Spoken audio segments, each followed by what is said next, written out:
Gibson of the International Secret Police. Ceiling zero, ceiling zero, ceiling zero, ceiling zero, ceiling zero.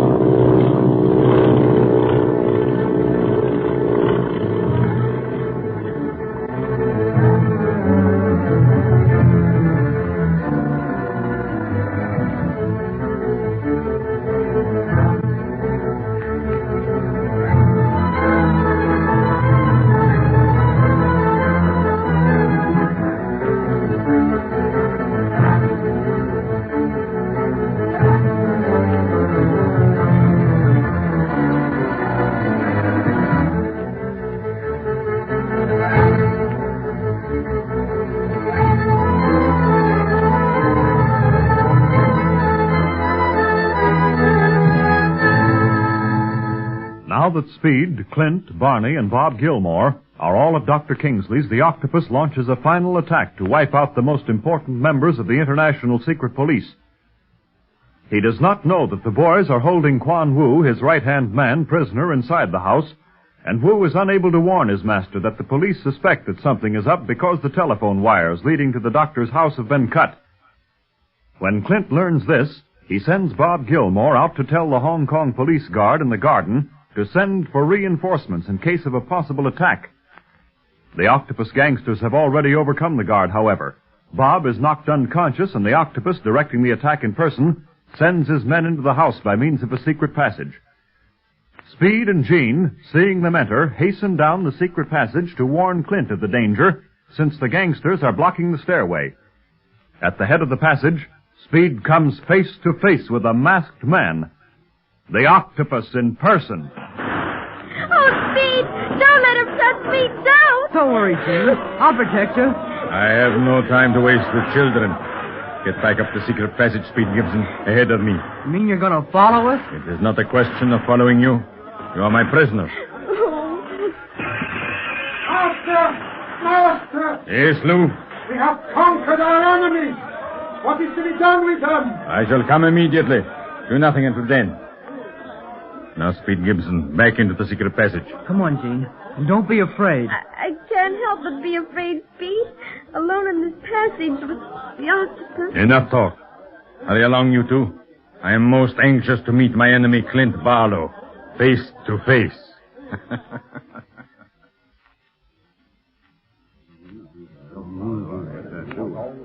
So, we're going to see the Octopus at last, then. If we only had some way of getting word to Li Ying at the police station. This would be a swell time to round up this Octopus gang. I think they're all in this house. Oh, no, Barney.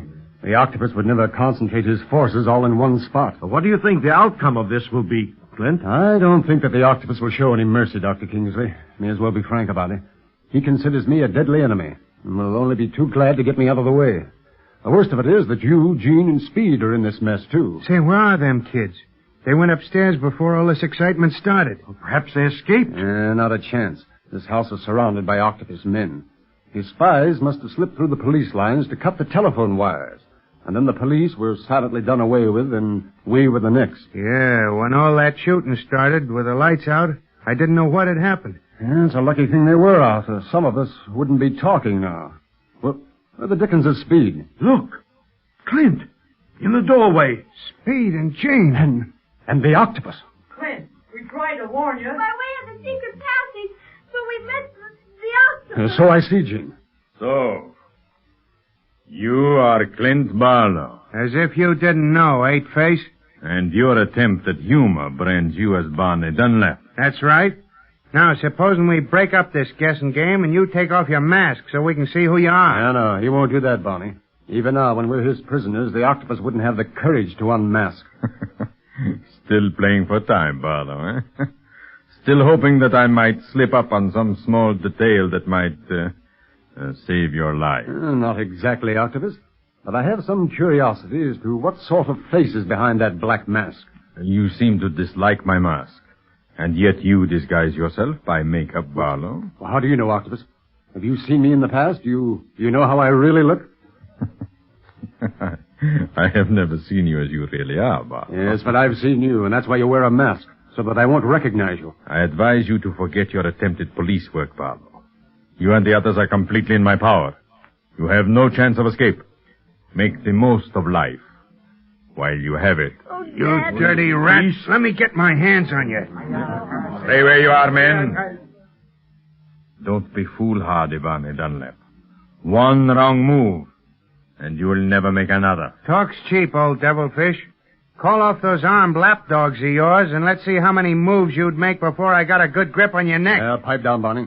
Huh? I said pipe down. That sort of talk isn't going to help any. Very true, Clint.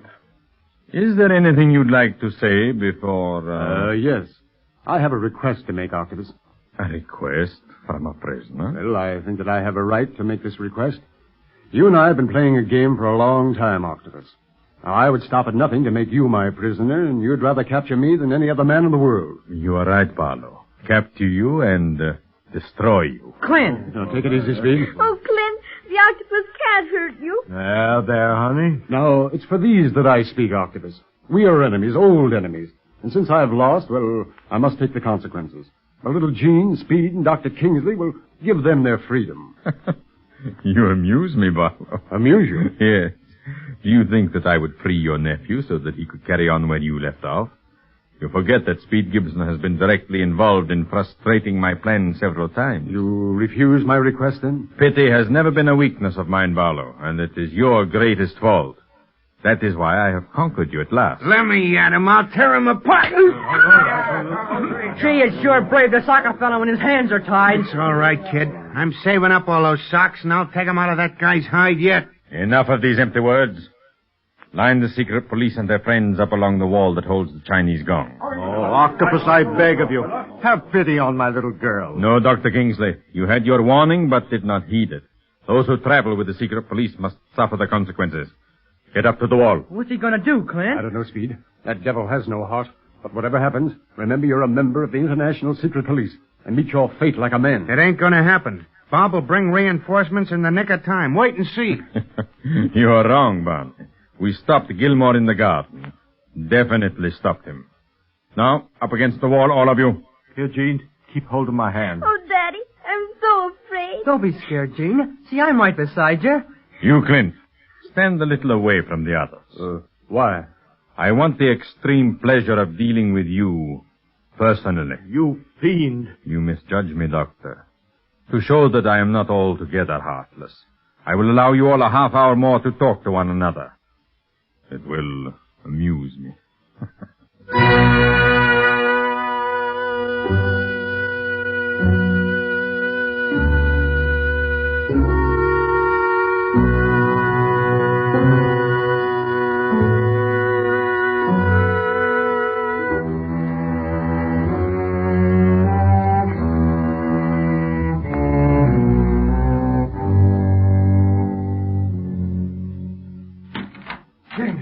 Ying! Where's Li Ying? Who are you? Never mind. Where's Ying? I must see him. What is going on? Bob Gilmore, Is that really you? Yes, Ying. I came for reinforcements. The whole Octopus gang has trapped Clint and the others at Dr. Kingsley's house. Oh. We've got to get back, or it'll be too late. The Octopus gang at Kingsley? Yes. Sergeant, call every available man in the police department. Get them into cars, well armed. Let me know the minute you all are ready. Yes, Mr. Ying. Here, Bob. Come in here. Let me tell you a little more about it. Oh, we got to get back. We can't stay here. But we shall as soon as the men are ready to go. But I must know more about the setup, Bob. Tell me everything as briefly as possible while I tend to the bad cut on your head. No, it's just a scalp wound, that's all. There's no time to waste on that. Clint suspected that something was up. When Quan Ru arrived at the doctor's, then we learned that the phone wires had been cut, so Clint arrested Wu. Yes, Quan Wu. I've suspected him for some time, but we had no direct proof, you know. Well, Clint ordered me to report to the police guard in the garden with an order for the captain to send for reinforcements. After I got out in the garden, however, I realized that the man I started to talk to wasn't an officer at all. Oh. I started to question him, and that's the last thing I remember. The Octopus gang replaced every one of our men, huh? Exactly. Evidently, they thought they'd finished me, too. But when I came to, the garden was deserted, but there was shooting inside the house, which was completely dark. I knew that our only chance was to get more police on the scene, so I came here as quickly as I could. There's A guard outside the garden wall, but just a small one. I had no trouble slipping past them. Then I was lucky enough to meet a rickshaw boy, and he brought me here. Good work, Bob. Good work. Now, you will stay here while we go back to clean up the Octopus gang, yes? What do you mean? Stay here at the police station?